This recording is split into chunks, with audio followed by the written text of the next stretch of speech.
V novomeški športni dvorani Marof so rokometaši Krke zaradi bolezni in poškodb močno zdesetkani končali nastope v Evropskem pokalu.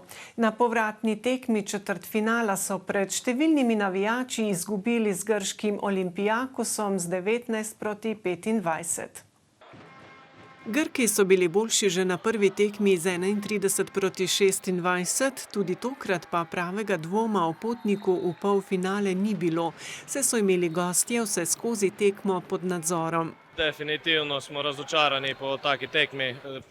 Prvi polčas smo dobro odprli, mogoče bi lahko naredili kakšen gol prednosti, ampak ni se išlo, potem pa so nam v drugem polčasu pošle moči, tako da nažalost izpadamo iz Evropskega pokala. Nimam kaj zameriti fantima, res.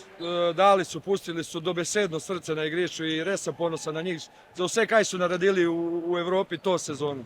Mislim da vsi novomeščani su lako zelo ponosni na te fante. Vidjeli ste, manjkalo nam je 6 ali 7 igralcev iz prve rotacije, tako da smo res igrali sa nekom drugom, trećom rotacijom.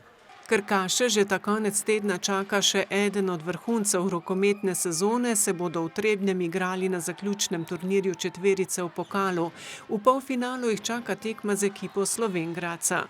Boj še na dveh frontah poteka in to trd boj, tako da se bo treba čim bolj spočiti do v bistvu že petka, do konca tedna, tako da upamo na najbolje. Vemo pa, da je Slovenj Gradec odlična ekipa. Hvala Bogu, ni nekih velikih skrivnosti med nami. Na tekmi proti Olympiakosu sta sicer po 5 golov za domače dosegla Luka Muhič in Marko Majstorovič.